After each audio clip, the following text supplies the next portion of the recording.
But Jamie Hawke is here. He's waiting in the wings. Oh, there he is. So okay, I think we have time to bring him out right now. There he is. There Look, he is. He just dropped the eye drops in. So that The Jamie Hawke. I need to get some. I need to get some. Sorry, it's not right until. Wait for it. Wait for it. Wait for it. Oh, there we are. There we go. Oh, Keep waiting. Jeez, that was a delayed response.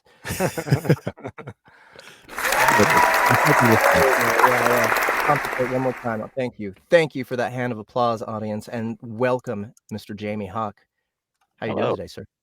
Good, thanks. I really wanted somebody to bust out in the song, where do they come from, where do they go, when you guys were talking about the tales. But where do they go and where do they come from are both in the book. Where do they come from? Where do they go? Where do the charm tales come from? Go. Is that your favorite song? Well, it is right now. Yeah. By Joshua Story. Joshua Story has to be. Joshua, take care, Joshua. So, Jamie Hawke, of course, welcome, author of prolific author of the Supers X Heroes series, Supers X Gods. You can probably rattle off many more than I can in this moment. Yeah, so many. And a lot of my readers know. I originally was trying to not let it be a spoiler, but come on, most of these books have been out for like 2 years now or something. So pretty much everything I write is in the same universe. There's no different universes. It's just one big book. I've just broken it up into a bunch of little teeny pieces, so it looks like a bunch of books. There you go. Right. And what I love about Supers, what I think is really fun, is that the expanded universe, we get to see little bits of it throughout the series. So I think it's around book 4, maybe we start seeing some characters from Planet Kill, and then we start seeing some from maybe Rift Walkers. Is it Rift Walkers? Rift Wars. Rift Wars. Yeah. And then I had the Charm School Outcasts prequel book with Charm, where you meet some of her friends and they show up in I think book 5, and then X Gods, of course, show up here and there, starting in book 2, and then the Succubus. There's a little hint of the X Succubus characters in there, not much, but little hints. So people who've read the book and then read these books probably catch on, but I doubt it would work the other way around. Maybe. Tuffy. And then and then I don't want to spoil, but 8 brings more to the plate, along with, if you read some of these other books, the final books in the series, then it all comes together. Yes. Very nice. Very nice. Okay, so Psycho Bitches is another one, right? Of course. Psycho Bitches, those characters show up also in book 5, probably. It might be book 6. It's been a while. I really enjoy doing Psycho Bitches. I'm doing my best to like shift some space around next year to get book 2. So all the readers keep asking. A lot of my readers, their favorite book ever is Psycho Bitches, which is the downside of titling a book like that is Amazon might hurt you. They no longer allow me to do ads on that title, which is kind of annoying. The good side is people get what it is. It's a silly book with lots of action and Psycho Bitches in a good way, not demeaning in any sense. The guy considers him a Psycho Bitch too. So, dude, it's equal opportunity bitching. Yeah, and it's bitch in the good sense, no condescending name calling.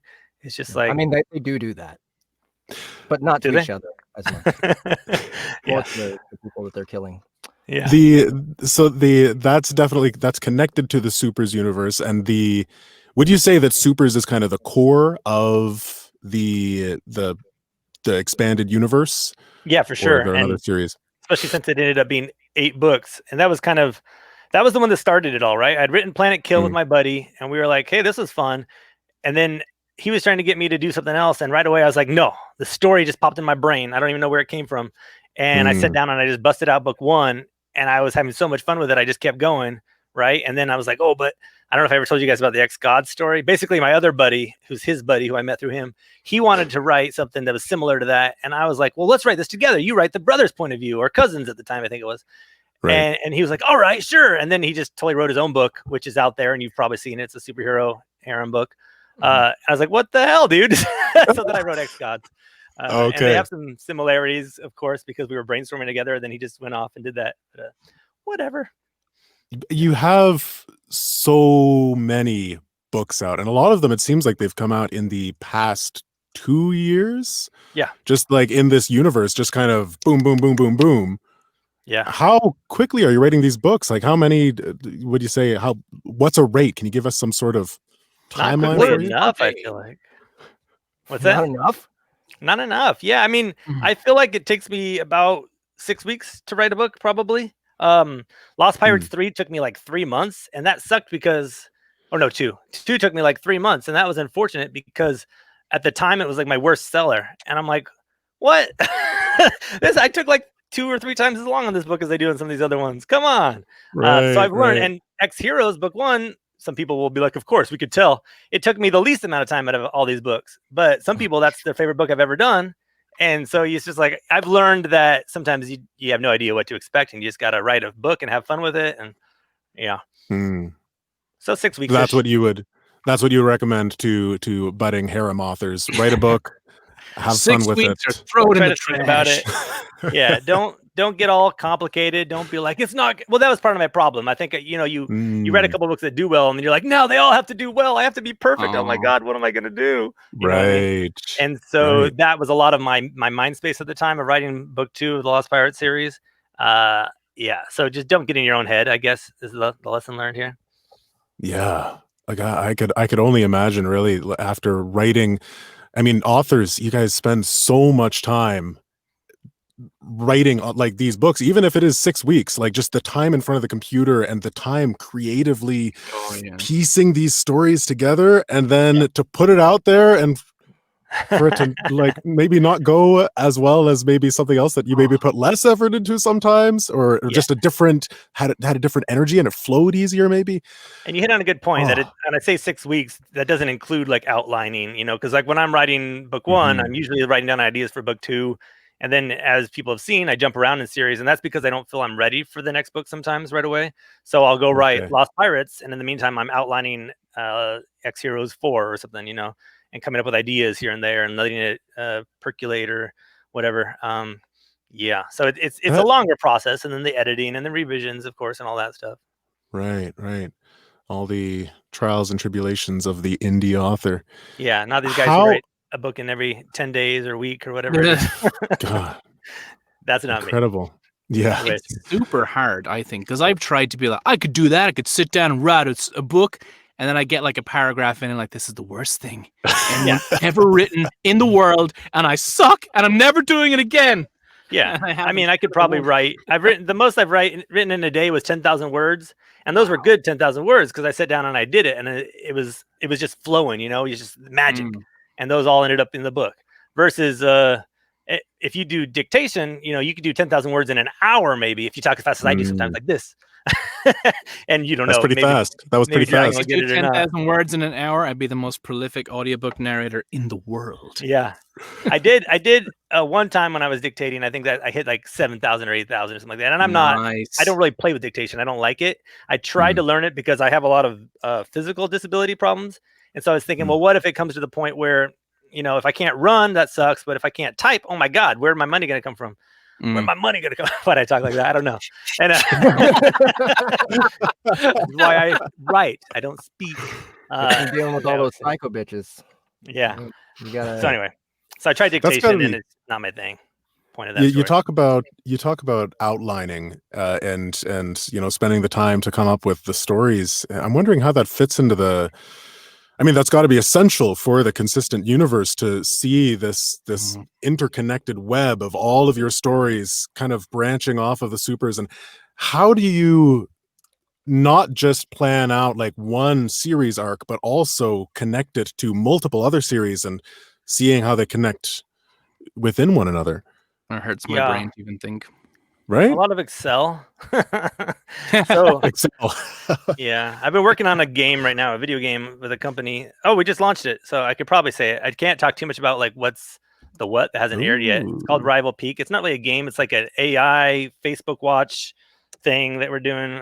It's weird, and it has TV elements. It's I don't know how to describe it, but yeah, it's in the LA Times. Yeah, and it was my first ever project that I've worked on that's gotten variety and deadline and all those things. So my first project in the trades. So that's kind of exciting. And Will Wheaton is the star of it, with 1 L for the Will. Incredible. And yeah, pretty exciting. And my point there being, like, I've been doing a lot of writing, but then because I was in the military and I was at the Federal Reserve, and so I supposedly have an analytical mind, they've been doing putting me a lot on that stuff, like the make sure that everything works, because there's all these weird, conditional type things that you have to make sure work. So I would say that relates to this, because a lot of it's that same idea where you have to make sure all the pieces fit and keep track of it. And I'm sure my readers will, if somebody out there used to be a fan and isn't anymore, it's because maybe I messed up something. But I have 2 or 3 editors per project, per book. And I usually have a group of beta readers go through it and all that. So at the end of the day, if it does slip through, if there was a mistake, it's not my fault. I'm not joking. I'm just joking. It wasn't my fault, but I'm trying to make sure that doesn't happen with having these, checks and balances in place. I would say that. Oh, sorry, please go, Gary. No. It's a dumb question. That'll probably be like, the answer will be like, no. Have you ever come across a situation where you've written something that when you thought about it at the time, you're like, rock solid, this is awesome. And then someone points out, well, why didn't the Eagles just bring them to Mordor? Kind of like really simple, but blows your whole plot open, and have to go back and be like, well, this is why, because of the very specific reason that was on purpose. So shut up. Has it ever happened to you? And you don't have to tell us if it has or where. I don't know. Let's put a challenge out. If there's anybody listening, I just told my readers, like, right when I joined the call, I should have gotten more notice to them, but hopefully some of them jumped on. So before we end this call, if anybody on here wants to call me out in that way, I'd be happy to tell you you're wrong. So, wow. Or just nod my head and not answer at all, and then suddenly close. Simmons is giving me shit for bringing up the Eagles. Yeah. Don't you dare bring up the Eagles. There's good reasons why the Eagles wouldn't have done that. It makes a lot of sense. Guy here is a dickhead. That's why. Yeah, I know his name. Ooh.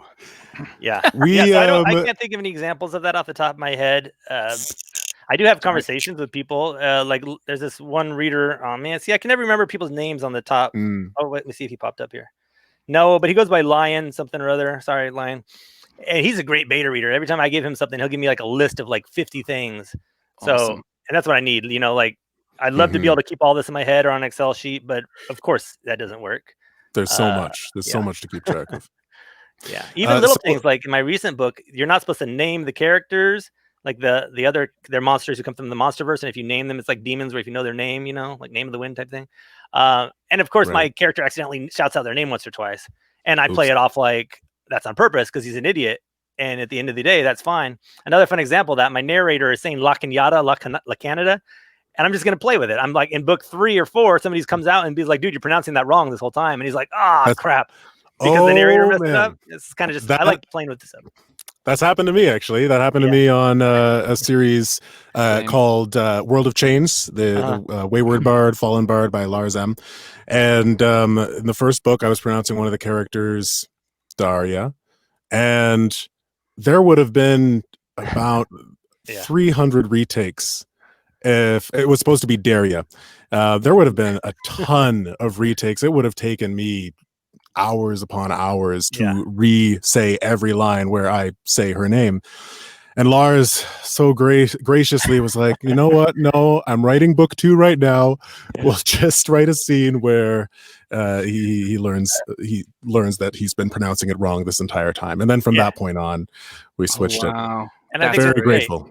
That's the way to do it, and because especially like with these big, you're going to make mistakes. Like George R. Martin makes mistakes. Brandon Sanderson makes mistakes. Everybody does.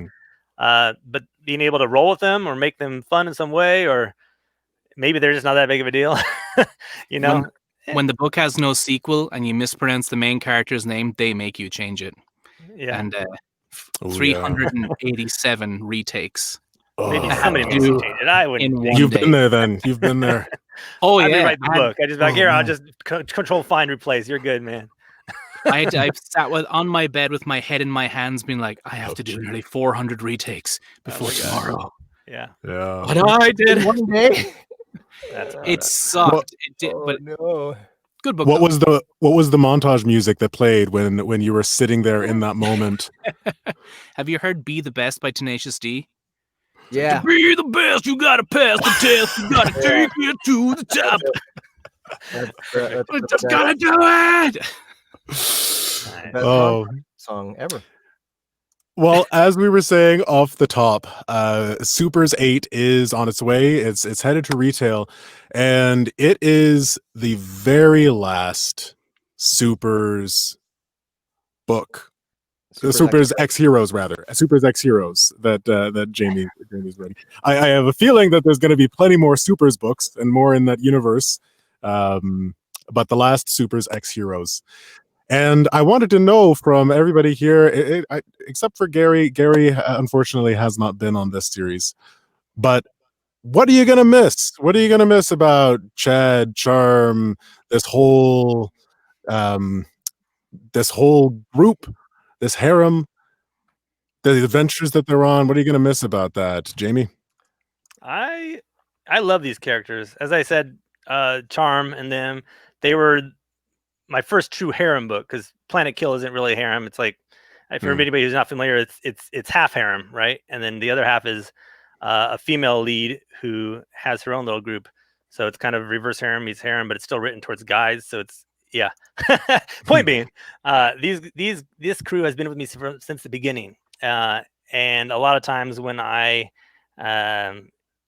want to say that. A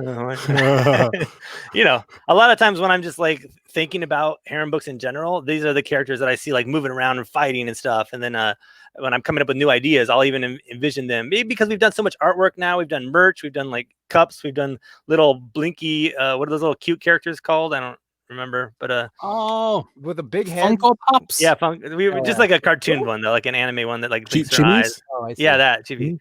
Yeah. We just done little fun things like this so much now, and we've been developing a board game for it. We have the artist just finished his 3D model for Charm, so in theory we're going to do a Kickstarter for that sometime next year. I'm still trying to find a board artist. If anybody knows good board artists, we tried one and it wasn't working for me. It felt like it'd be too confusing when you're sitting down to play, and less about being confusing as when you show it to people, you want them to be like, "Oh, that's amazing! I know exactly what that is. That's a spaceship." But instead you'd look at it and you'd be kind of like, "Hey, I see that there's places to go, but I don't know what to do with it." So anyway, what I'm really gonna miss though is it's hard for me to say miss because I do have plans and you can ask me what those are, but I am gonna miss Charm. Most of all, she's just been this quirky, fun little lady, and the voice that went with it just was perfect, from the narrator side. And to think that there's not going to be any more of those books narrated in that way makes me very sad. How about you, Jeff? What I will miss is being a random character that says cock a lot. Like in a book. I'm not gonna. There's something cathartic. Yeah. There's something about just letting it all out. Just cocks everywhere. That's probably all my books, though, right? So. Yeah, that's that, and I actually, well, I'm not gonna miss it so much because again, I want to come back to Psycho Bitches, right? The main character in Psycho Bitches, whose name is escaping me right now. Ezra, that's right, Ezra. He's a lot of fun to play. And just being in that cartoony world where I'm playing as a character who likes to kick ass and chew bubblegum, but who has unfortunately run out of bubblegum. That's always so much fun, and just using that Duke Nukem voice and the Duke Nukem voice, right? Like actually telling a story from his perspective. It just puts me in mind of video games, and playing video games. I think the Jamie's books definitely have that feel to it, where you're just kind of like in the seat. You're like really taking a ride as the main character and fulfilling tons of fantasies on the way. Yes. Tons of fantasies.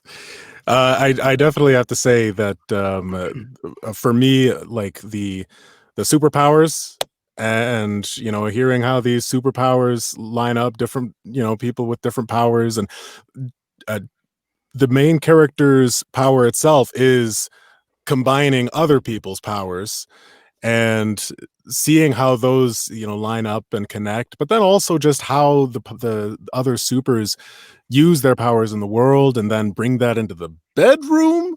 Yeah. I mean, we got the Marvel side, which is one thing, but then we've got this more intimate side of how are they using their powers here, and of course you got to be thinking about that stuff when you're writing this.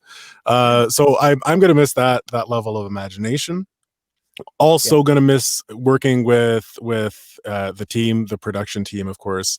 We all have a laugh. We all have a laugh. We all have a great time reading and performing and just working off of each other and the script.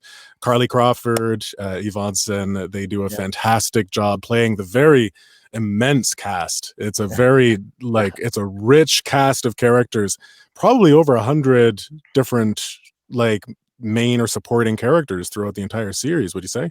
Sure, there's a lot. There's a lot. There's a lot.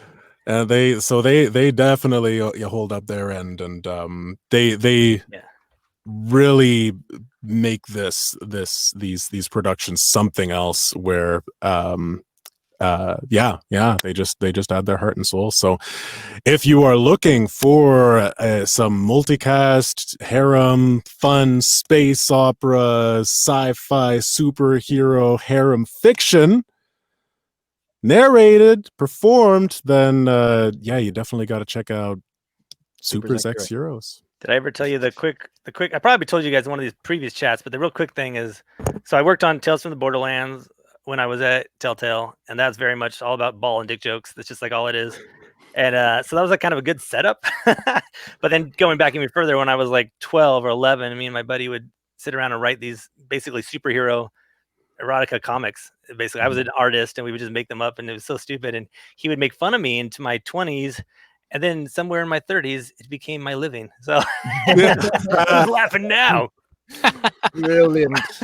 Well, that is a perfect note to end on. Jamie, is there anything that you would like to send the listeners to, tell the listeners about before we say goodbye? Two things. One is the Kickstarter. So I have a Kickstarter going right now for my audiobook for Monster Girl in My Closet and Monster Girl Under My Bed. It's 2 books in one for that audiobook. So it's a good amount of time. And we're doing a 3D model for that too, for one of the characters who's a red panda demon. Exciting. And so where to find that though? It's on Kickstarter. If you search Jamie Hawke, it's probably the easiest way, or go to my Facebook threads. I have links all over the place. And then in the future, I will send you to the future. I do have plans to come back to the Supers universe in a sense. What I want to do, and I've already set it up with an anthology story, a short story that's coming out in an anthology around December or January. With Remy, I can't remember last names. In the superheroes group, I'll tell you guys. I'll give you links, and that's going to be a new. I'm just going to spoil it kind of. It's Drew's son, one of his 2 sons, at Rocadium, and that kicks off what would be then the big George R.R. Martin style multi POV. It's going to have Psycho Bitches, Supers X Heroes, Supers X Gods, Planet Kill, Letha. I'm not just going to stick to male point of views with their female harems either. So if you don't like that part, sorry, but you could read it like I did. I read Sanderson's Elantris. I love that book. And for the longest time, I thought it was my favorite book. And then my buddy reminded me that I skipped one whole point of view from the whole book. I read 2 of the 3 point of views. So I don't care if you do that with my book. That's fine. You'll miss stuff. I went back later and read it, and I was like, oh, this is good. But for some reason, it didn't catch my attention the first time through.